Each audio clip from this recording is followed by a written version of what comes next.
very impressed with your work you've done and shows high level skill sets.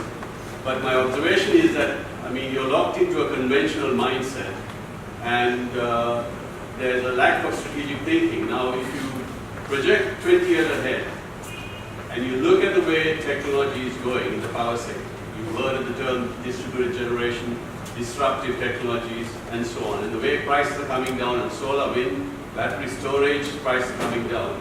And if you take that scenario, projected 20 years ahead, and imagine you coming backward to today's scenario, what's going to happen? And in light of also, I need to make a comment, the demand for LNG in the western belt of Sri Lanka with the urbanization, high-level, high-end urban development, the need for clean process heat in the industrial zone in the west, and then it justifies the infrastructure, would justify the power plant. So now you have that scenario in the west coast, and then with these new technologies emerging, if you project down from 20 years ahead downwards, you're going to have a white elephant. That's going to be the coal plant, because that will be a stranded asset.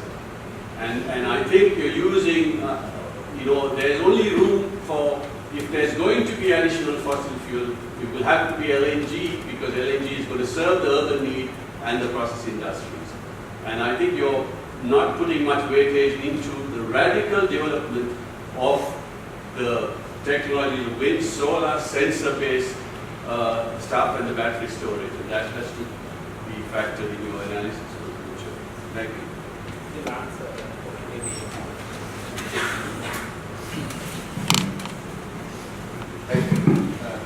Thank you very much for an impressive presentation, and also for holding yourself back from a critique of the mess that the government has made in the power sector.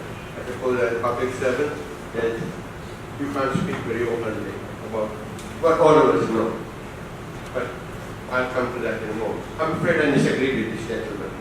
I very strongly disagree with this gentleman, because you have to plan the electric power sector, power system very well ahead, very far ahead, because the scale of the investment required, the size of the project, the time it takes to get the finance, to design, to do the groundwork on particularly a greenfield development is very substantial, and you have to plan it. There's no way that you can do it at the last minute. Secondly, yes indeed, prices are changing. Yes indeed, technology is evolving. I'm afraid I do not agree that I do not see that in openness. I saw no balance in that. I saw that you are ready to take account of things as they evolve. And it's not just the CB, all over the world, power system planners are constantly sensitive to that issue, constantly keeping in mind. This is nothing new for Sri Lanka. We all know that solar prices are coming down. We all know that wind is possible. We did not mention it, but possibly small nuclear at 150 megawatts is a possibility. The point is this, though, 2 points. One is, now, coming away from that gentleman and to you directly, one of the problems that you perhaps did not address is that although you're keen on renewables, solar and wind, and although you're pushing it hard, which I strongly support, there is also the question that land area is not unlimited. The wind will not blow everywhere at the same time. Therefore, just like hydro, we have used up all our good hydro, and there is very little hydro there. You did not mention the fact whether how much further solar and wind can go on and on and on, developing at 100, 200, 300 megawatts a year for a long time more. I believe that, I suspect that once you have finished the development that we have shown there are probably not much left that you can do in respect of solar and wind, because well, not going to put it. I'm going to put the solar panels on Mars. That's the limit to what can be done. So you didn't mention that. I'd like to, one of you, to address that. Secondly, what you did not say, I would say. Because I estimate that the mess, the absolute chaos that the government has created in the last few years in respect of cancellation of Sampoor, and I will mention the figure that you didn't mention. I estimated with help from some people in the CEP, whom I should not name because I don't want to get them into trouble, it will be around 220 billion rupees. In the next 5 years, knowing the kind of delays and deferments that are likely, the delay may be on concluding a financial agreement. The delays in designing, in getting all these things that when you mention a lot of things, I also will emphasize that we think the financial agreement and the document signed, whether it's Japan or North Korea or anywhere else, it takes time to get all that. I estimate that it will be 5 years from 1917 before a substantial and adequate replacement for Sampoor is put in place. And I estimate that, with help from some of your people, that will cost 220 billion rupees in cost overrun. That's my estimation. Some of your nice people have me. Right. So that shows the enormous danger that we are in, both of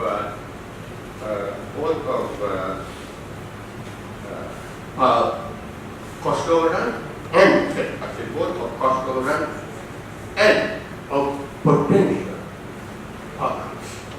potential partners with the institution. This is not an imaginary thing, this is a real possibility. If things don't go as beautifully as you presented it to us, and everybody knows that things don't go beautifully. I know you don't want to lose your job, so you have to put a very beautiful picture. But it may not go so beautifully. Then there will be one cost. And then, for every rupee lost on actual car production, 5 to 10 rupees is lost in lost industrial production. And that multiplication, that multiplier factor has to be kept in mind. I don't want you to comment on this because you have to keep your job. I'm glad that I want to make this comment on my own. Thank you. May I come back?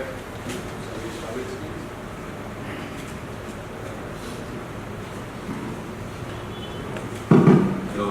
Yeah, first of all, I sympathize with you gentlemen. Again, very, very high level skill, and you will deal with this monstrous system what you have in Sri Lanka, the administration, government, and whatever. I totally sympathize with you. Now, I'm expressing my beliefs. I can project out 20 years ahead. For me, I see this like it's a perfect hybrid situation. There's resources, wind resources and solar, and there's hydro and the pump storage.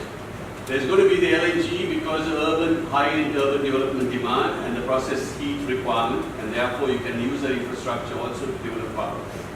And then if you look at the smart sensors, smart inverters coming in net metered situation in urban areas, they're going to be part of the demand side equation. In other words, they can, with battery storage, opt out of the grid when the grid's in difficulty. So that is also a huge plus for the system. So you're going to have a very, very dynamic distributed generation system. And one of the things that are required from your end is that you've got to do now time of day metering, because in the end, with these smart sensors, smart meters, they're going to, these buildings that manage the sensors that manage the building will decide that they're going to use the battery or they're going to stay on the grid. I mean, and these are what it's going to be. It's a much more complex algorithm, and you're going to be up to it. And that's what, this is the challenge. And I don't think, I mean, at the end, from my perception, the coal plant is going to be a vital. We will look into the energy security aspects, energy mix. Ultimate decision with the has to take a decision whether to go ahead with only LNG, because we don't want to limit this discussion purely for the LNG and coal, because we are talking about the overall plan. And I think recently solar prices were getting down, because when you look at, let's say, when we planned maybe previously around 2 to 3 years back, LNG was not an option, because 2015 LNG prices were very high, coal prices were cheap. But now LNG prices and coal prices markup is less, and solar prices are getting reduced. That's why, because this, for the solar, this is a revolving plan. Definitely we are now previous plan, if you go through our previous plan, 82 megawatts we propose purely based on park concept up to 2020. Now we have proposed 410 megawatts. That's a huge jump. And now after we are calling for the competitive bid, because previously all these 10 megawatt solar, 50 megawatt solar power plants up to now commission, we are paying 2310 Sri Lankan rupees. But now with this 1 megawatt concept, what we introduced, price will be changed from 1186 to 1718 Sri Lankan rupees.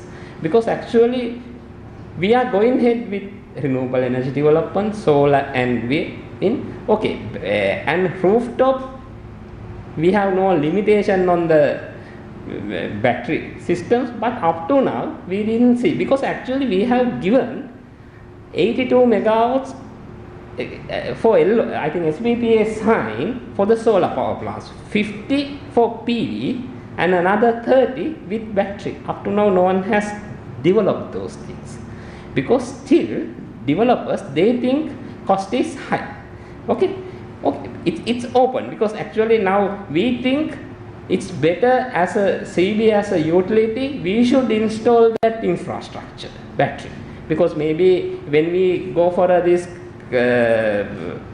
park concepts, that's why we requested World Bank support to look into a sophisticated dynamic system for the solar parks grid substation. It's because we thought as a utility it's our responsibility to cater the correct battery sizes. Otherwise, that cost will be the PV. Then only PV. Then we can get a very good competitive price on the PV supply. That's and the Punarin also we are going ahead with this one. Okay. Still we think. Another main thing is, if we have the PV parks, we can install battery at any time. There is no issue on that one. That's the main concept. And it's better we install the battery at the grid substation level.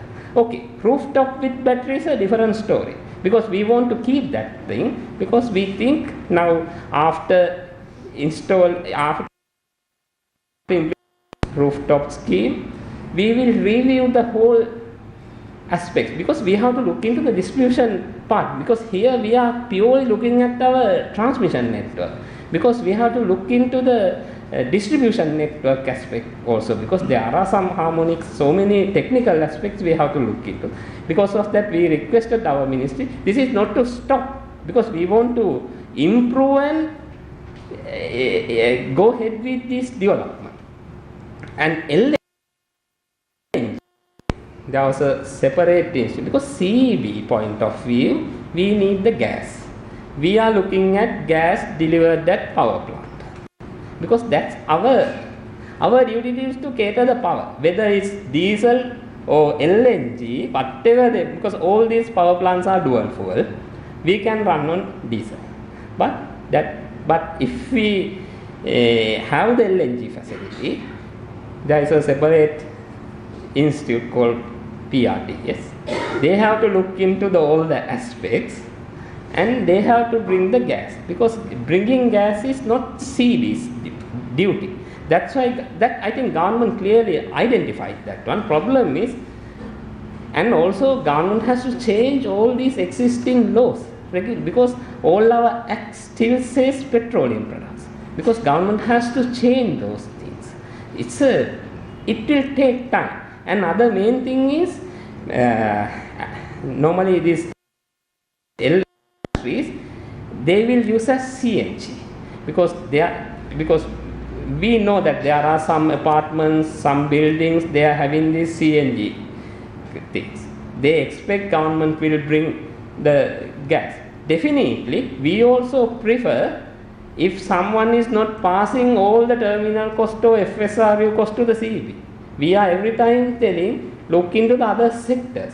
But every proposal we are getting, they are still looking what would be the consumption of the power sector, and they are asking 70 to 80% power factor, plant factor. Okay, that means imagine our present coal plant also running around 60 to 70% plant factor. Let's say 2000 megawatt of LNG power plants run at 75%, 80% plant factor, then what would be the impact to our solar and renewables? Because that also we have to look into. Because that's why we are going for an overall plan. Because now, I think recent document sent by the PUCSL to the government, they clearly mention LNG, Japan, China and Indian projects will have 80% plant factor. Okay, that will be very good for them, but that will destroy the whole renewable energy sector. Okay, because that's a commitment. During daytime also we have to run 80%. Then that will limit the curtailments to the solar system. Because actually we have to look it as an overall plan, and we have to think what would be the growth of our load curve, not only the megawatt value. Because still our main peak during night.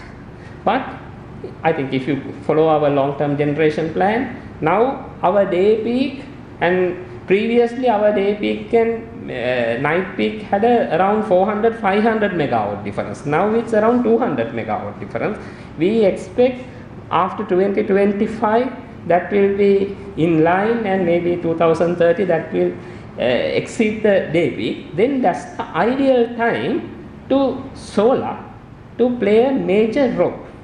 But those things we are looking at, because since this is a rolling plan, we are looking at, okay, coal power aspects also we have to discuss. From the CEB point of view, we are present in that case. Ultimately, government, now I think government is under considering all the aspects. We have told our case. PUCSL has informed their observations and other things. Because since CEB is a government authority, we need the clear government policy. It should not be vague. It should not be interpreted by yourself and myself in two different ways. It should be very clear. If it's no more coal, no more coal. It should be 20% coal or 30% coal law, whatever thing. I think now we have come to that kind of level. And I think Dr. Wijekoon will explain about the smart metering and other things. We are going ahead with some projects. I really appreciate comments, most actually inputs to the discussion from Professor Kumar David as well as Mr. Mayurabhat. Coming back to the points highlighted. So actually the technology innovation and technology and adaptation on technology into the systems, the planning process. So it's a real challenge for planners. But anyway, the plan has to go ahead. So this is actually what we can do is this plan is not a fixed plan. It's a rolling plan. So if we look into that one, once in every 2 years we are, review this plan. So therefore, when the technologies are matured, so we can adapt this into the process sector. So that is how the approach could be done, and also it is the world approach.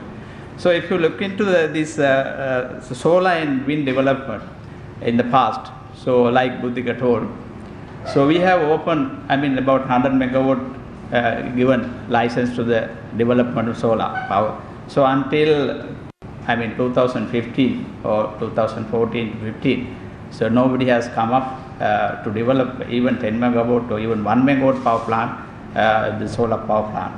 So actually it is mainly the cost effective, right? So we have opened it, so you can develop. We are ready to buy. So, but now if you look into now, so there are many prospective developers who will develop even in the larger scale. So it is because the technology has developed, and the solar, the people are going more on solar power, and then the production has increased, then the cost has come down, cost effective power plant development. So that is one thing. The other aspect we need to think is actually, so we have to operate the system. So the mainly these wind and solar basically is a variable. It's in the generation is in the intermittency nature. So therefore, definitely we have to get the support from because when the power plants outputs are varying, so basically we take the support to take the gap. So our other plants should support. That means they have to, when the solar plants ramp down, the other plants should ramp up. So therefore, we need to get the support from these conventional plants like gas turbine, hydro turbine. So therefore, definitely, when you are doing this plan, so we have to follow the integrated approach. So therefore, even in this plan, if some of these power plants are not commissioned at the right time, so then all this renewable integration plan is getting upside down. So therefore, everything, that's why I started at the very beginning. We have deviated from the conventional approach, and then we have come to an integrated approach. So therefore, we can't forget the network, operation of the network, especially the operation restriction in some plants. Sometimes your coal plant, when the coal plant is operated, you can't develop this coal plant below 180 megawatts. So because it's a daily cycling is not allowed. So all those lot of restrictions are there in the conventional plants as well. So we need to think all these when you are planning other renewables as well. So that is basically we need to go like that. The other thing I need to highlight is implementation. For an example, so we have prepared the master plan for renewable energy. So that is actually ADB help us. So we had consultants, and then we prepared basically it was two parts. There are two parts, part A and part B. Part A basically to identify the potential. Part B is integration part. The part A actually they have done is a very good job, and they identified how much wind resources we have, and then how much solar and biomass and etc. But if you look at the real, when you are going to the real implementation, the MENA we have identified about 375 megawatts, right? So after doing so many studies, talking to people, and that is output of that potential identification study. So now when you are going to implement, so even it's very difficult to implement 100 megawatt. So there are a lot of people coming against environmental issues and so many issues. I think MENA wind 100 megawatt MENA wind power project director is there. He knows how difficult it is. So therefore, if you read the newspapers, yeah. Everybody knows. So that is also there. The other is yeah. You don't have to talk to me. Yes. So how difficult it is there. So that is the other part. And the other thing is hybrid combination. Actually, we have opened one hybrid combination that is in the Punareen.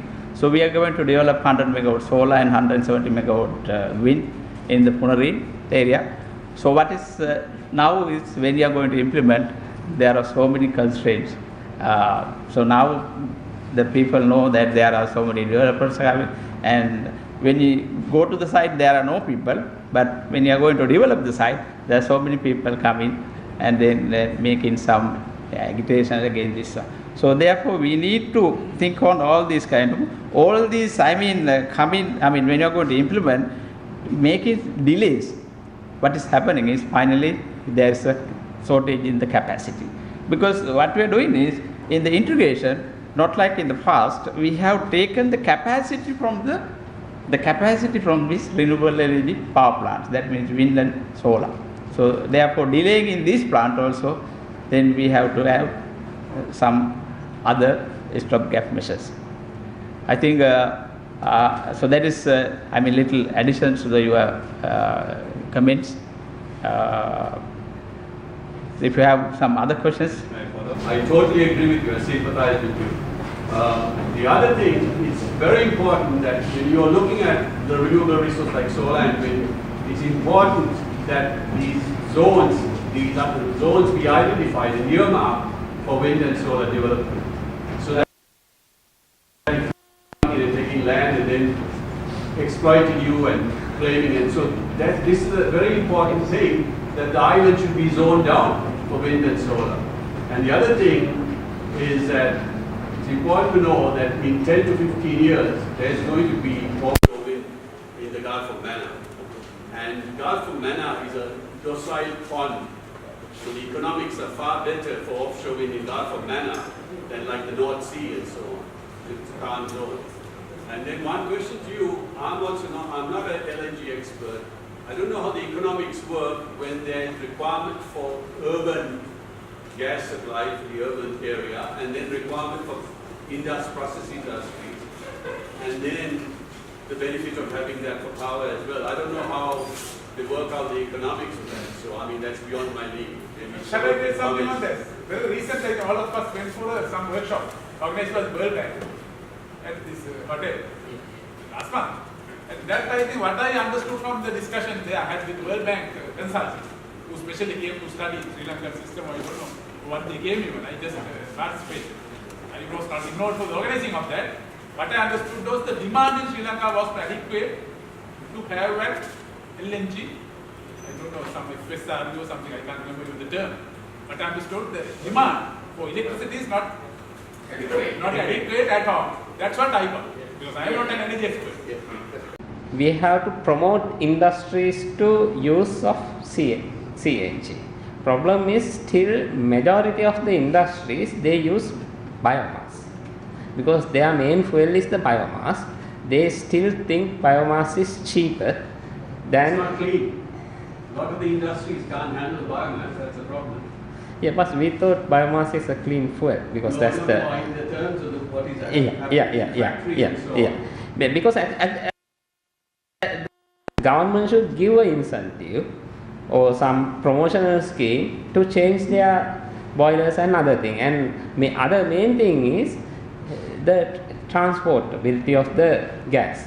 Those things. Actually, there will be a market, but that will steadily increase, not immediately, because whoever come into the investment of the LNG terminal, they need the returns from as soon as they invest the project, because that's why we also think ideally we should start from a small scale and gradually increase. And we have to also, we should not forget about our gas availability. If we go for a long term, because there are so many proposals, some are giving free terminal, but they need 20-year LNG contract. Because now government is pushing those things. 1 million tons. Yeah, 1 million tons per annum. So it's power dominant. In other words, it's all Yes, power dominant. Because we are fighting to safeguard all the power sector, not only because they are looking at only the LNG. Because they are talking about 75% plant factors. Because at present, our coal plant also does not run at 75% plant factor. Because we have hydro, we have so many mini hydros. And we have now we are talking about because our committed wind power projects, our committed solar power projects, we have to look into all the aspects. I think we want to, actually this forum, we want to keep aware, all of you, what would be the overall aspect. Don't limit this for the LNG and coal, because those are the policy decisions. Those are policy decisions. Because actually, if we get the clear policy, government policies, we can't go against the government policies. Problem is, we are showing all the concerns, look all these aspects. Actually, CB is the only organization, whatever the way, we are telling government, look into these things, because they are talking about 500 megawatt single unit capacity for the Japan and India. Our system is too small. We can't integrate 500 megawatt power plants at the combined cycle operation, means those will run more than 300 megawatt continuously. Okay, those things we have to look. It's very difficult to convince we need a small scale power plant. Because actually, now, why this 100 megawatt came? Because the cancellation of the Sampur, that's a 2 into 250 megawatt coal power plants. Then government gave LOI as a 500 megawatt single units. Then they are coming with a 500 megawatt single units. And for Japan also, since they have given to India, they have given LOI to Japan also 500 megawatt. Now our planning branch is fighting with Indian and Japanese developers. We need a 250 megawatt, 300 megawatt power plant. But they are telling, no, we got the MOU sign, LOI sign for the 500 megawatt. That's the thing we are facing, that's the thing.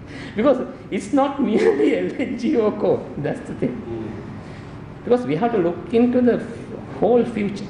Because definitely we accept Kerala PTL, definitely we have to go ahead with the LNG. We need the LNG. I think the government decision is correct.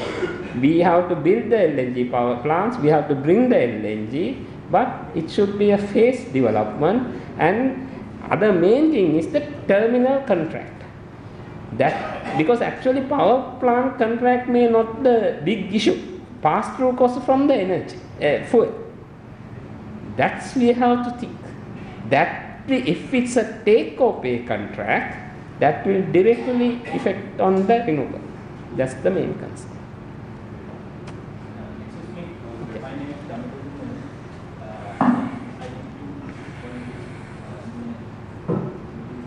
Not be limited to few conversations, but express.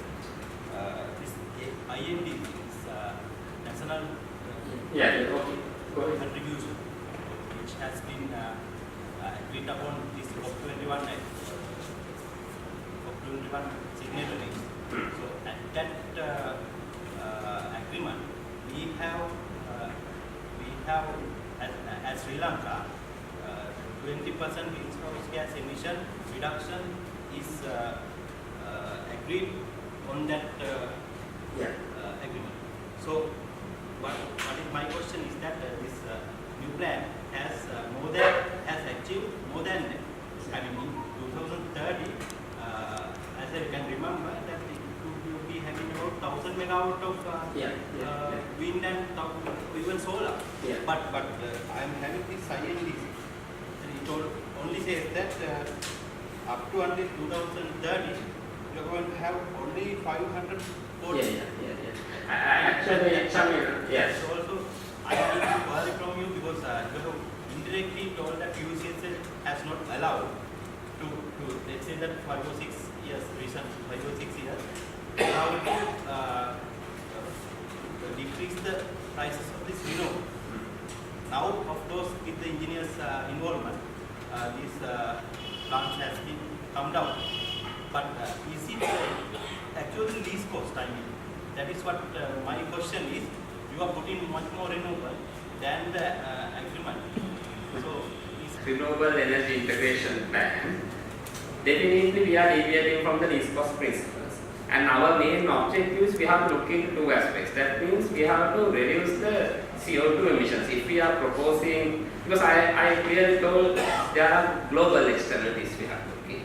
That means if we are proposing a coal power plant, we have to have some other measures to reduce our carbon footprint. That's one thing.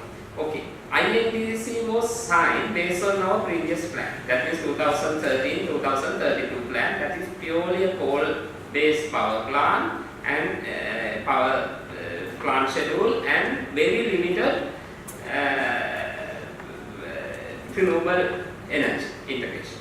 But I think since our integration studies revealed that if we develop our major power plants as schedules, okay, we can integrate more renewables, then I think that would be very good, because actually we try our best to maintain because we can't build more major hydro power plants. Our next resources are wind and solar. As a responsible utility, we thought, and other thing is definitely the renewable cost, maybe solar, wind. We are talking about 2000, we are comparing here 2030. And let's say now we are here mentioning 19% conditioners. Maybe we can get more green climate funds, so many other different financing mechanisms to reduce the cost. Because I think now, since this renewable component in our plan, there are so many agencies, they willing to finance for the transmission networks, because if we can get the Punarine and other transmission networks, that would be ultimately enhance our transmission network, not only that's why I clearly mentioned it is, we want to develop these transmission networks using soft loan facilities, because if it's a soft loan facility associated with the renewable energy project, that would enhance overall our transmission network capacity. I know, because since we have to look into this climate change aspects, everything, whatever, because our main objective as a CEP is whatever the possible optimum values, we will try to integrate. Because maybe our next plan will have more. Because maybe not only the cost we are looking at, we have to look into the intermittency aspect, and clearly Dr. Wijekoon said, here previously we just use conventional methods. Here we use all the measurements, I think solar measurements, wind measurements, and we look into everyday daily profiles and try to give a maximum opportunity to integrate the renewables into our system.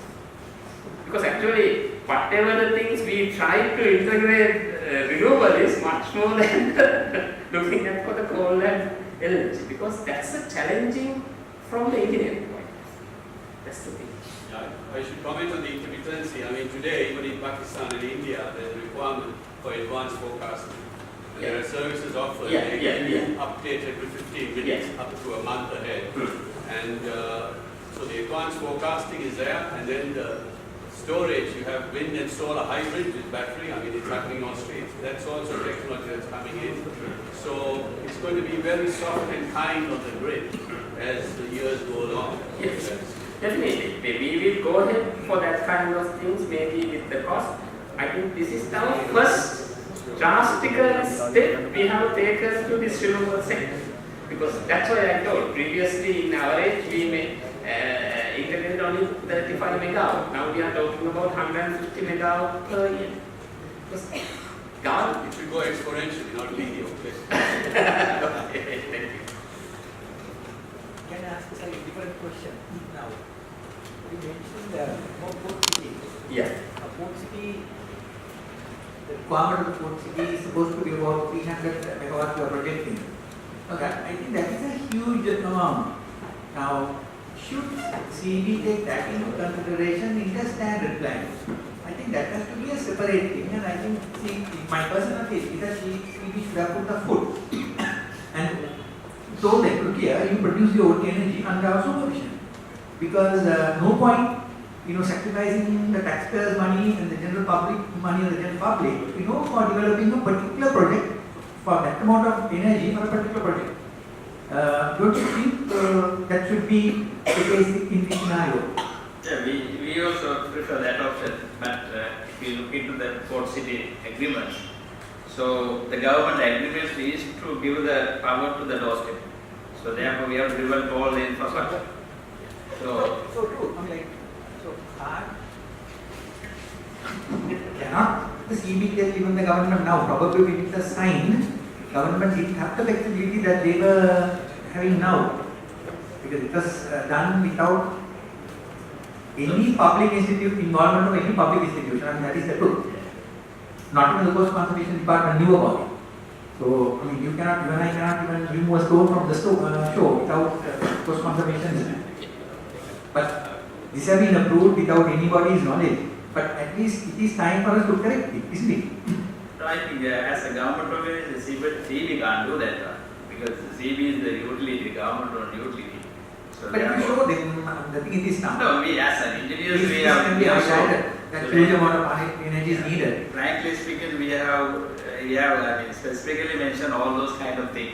If you look into that one, 350 megawatt demand, cater for the port city area. So, but they have given only 2 blocks of land for the substation development, you can imagine.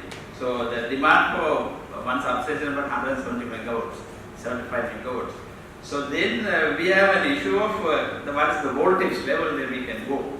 So So initially we thought of going with the 22 kV, 22 kV voltage, and then we can develop all these underground cable lines and all the other distribution network. But what has happened is, so because of this limitation, we have to go ahead. We have to give up the 22 kV distribution development. Then we have to go for 33 kV. Because what is they have decided no more lands given for the substation development other than these two lands. Because this highly cost, the land is in the core city is very high cost. So 600 acres, so why not one more acre? 601 acres. That's right. So you can say, No, they could have done that, So I know all those kind of things. Actually, there in the world, it's very rare that we are going with the 30 kV distribution, underground distribution. Almost all these underground distribution system, either 11 kV or 22 kV. Now people are basically going to 23 kV because most of these panels and all these kind of things are rated to 22 kV. So that's why we propose that one. It's a cost effective and but because in this restriction, we have to go with 33 kV underground cable distribution. So that's actually happening. So they could have at least bought power from a floating power plant, outside. They could have done that, without loading onto CEP. Sure. I think that, CEP is unnecessarily loaded because of that. The public money is utilized for a particular project which requires a huge amount of power, which the public doesn't get direct benefits. That's everything we have right on brilliant.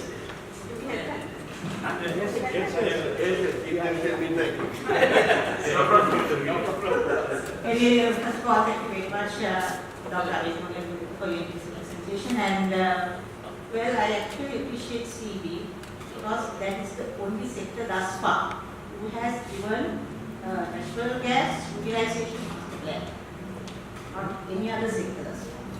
So we should not blame CB for anything. They are responsible for the output, not for the input. Actually, when it comes to the input in the fuel source, that is natural gas. There are many sourcing options for natural gas. One thing, from the indigenous natural gas, that is I represent the IESL, and we are solely responsible for that. But unfortunately, we have to totally depend on foreign direct investment because the development costs, expression costs are in $1 billion. So only we can, we can guarantee and make an assurance for the input of your plan, the day we can get a proper investor. Because we have found gas, we have that exceeds 2 trillion cubic feet that can take 1,000 watt power plant for 50, more than 30 years. So I know that we had commercial discussions in 2013 to develop this, and CEP actually gave their fullest cooperation. And unfortunately, when it comes to energy market, it all depends on the global market as well. And there was a huge price slump in 2014, and we can also left, the investor also left the block. So now we have intended, and that is only the indigenous. Then the other sourcing option is the LNG. To bring liquefied natural gas, regasify through a terminal, and as an input to your power plant. So who is responsible for what? So natural gas, up to the delivery point only, PRDS, I think I have to correct Wijekoon for that, who said PRDS is not totally responsible, but we are the upstream regulator and we are responsible only up to the title transfer point, that is the delivery point. And from there, who is the downstream regulator? What is the institutional framework we have? And who is going to sign the power purchase agreement? Who will be the single credible entity to manage the whole operation? And mind you, this is a very, very, safety aspects we have to look into very carefully. If you are going to have a floating terminal or anywhere close to the setup like our boats, we have to have a safety regulations with us. Are we ready? This is my issue. Are we ready? I need a small answer because he is not responsible to bring the FSRE or the gas. See, we need the gas delivered at power plant. That's our simple answer. Because I think, no, that's, we can't go beyond, because we have, someone has to look, because our ministry as a main stakeholder, we have to play a big role, but those are the things actually government should address. I think from your concerns, you have to say, I think, PRPS every time telling this one. We depend on some foreign company to give an unsolicited proposal, and we think they will develop. But only thing is, okay, maybe they will develop the terminal, but there are so many regulatory framework we have to look into. Up to now, no one has looked into that aspects. I think it's a very clear and very important. I think she meant more than just a regulatory framework. A total energy planning framework for the country, including that. Yes. That's there's no energy ministry actually. Yes, we are working with it.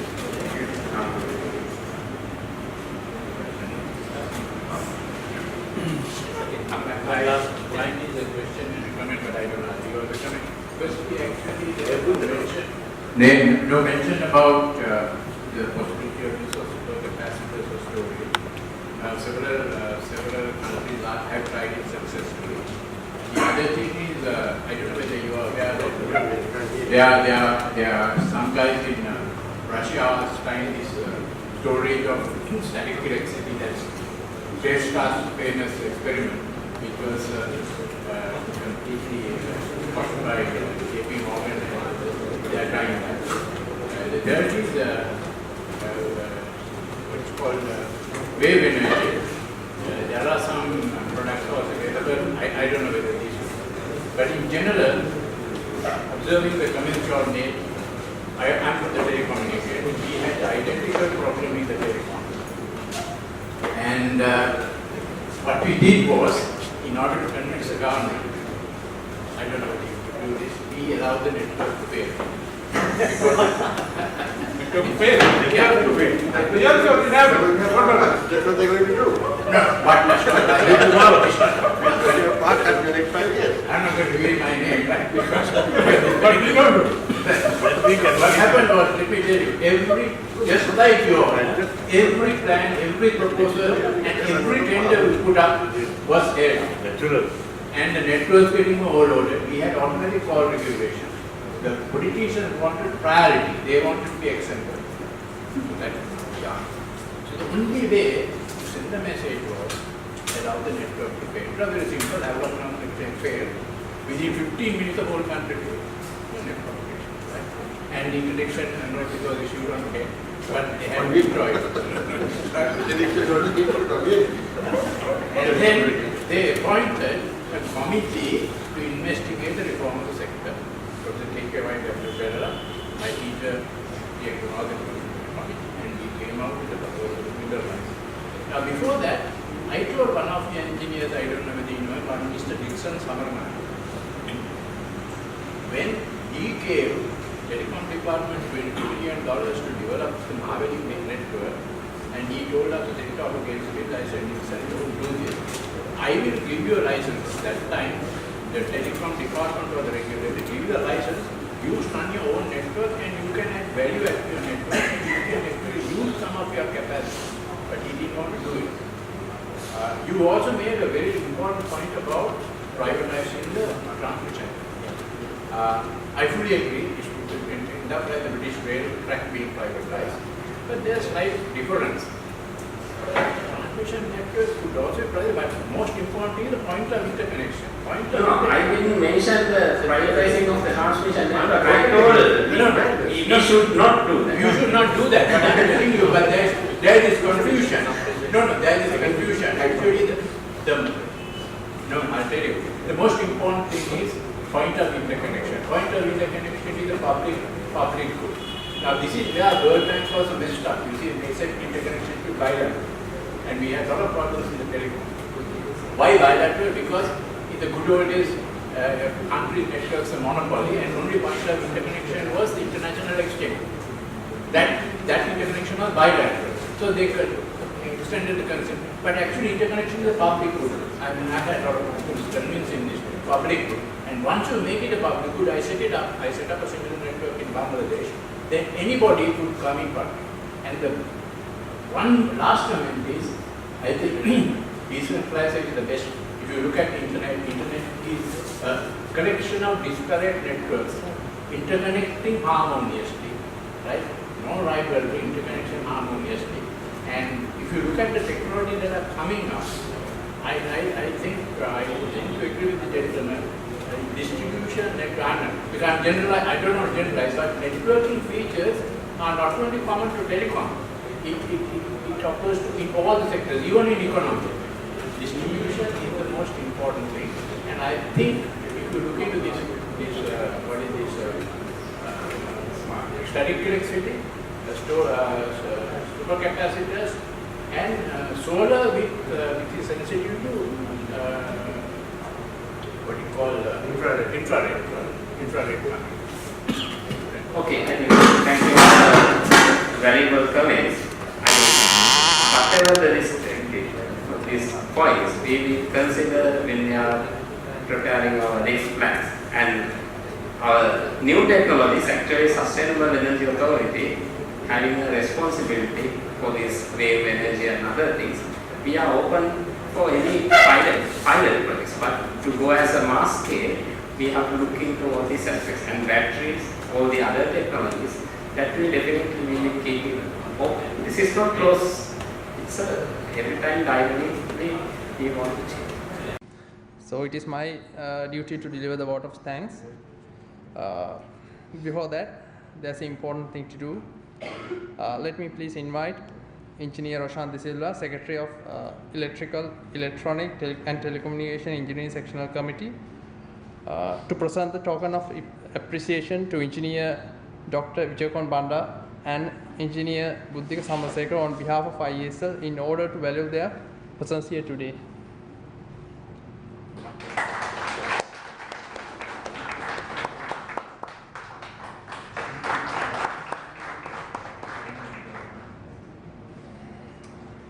First and foremost, on behalf of the Institute of Engineers Sri Lanka, let me thank Engineer Dr. Wijekoon Banda and Engineer Samarasekara for readily accepting our invitation and for being with us today in spite of their busy schedules as our resource person speakers in this event. Moreover, we are indeed thankful to you for selecting one of the most appropriate and timely topics and giving an insight on the subject. It is no doubt that all of us as engineers and citizens of this country are enlightened on this subject and got aware of where we are in our power sector and what should be the future. Thank you, sir. On behalf of Electronic and Technical Telecommunication Engineering Sectional Committee, I would like to thank to the President IESL, Engineer Professor Mrs. Niranjani Ratnayaka, and the Executive Secretary and the Secretary staff for making this event a success. Thank you.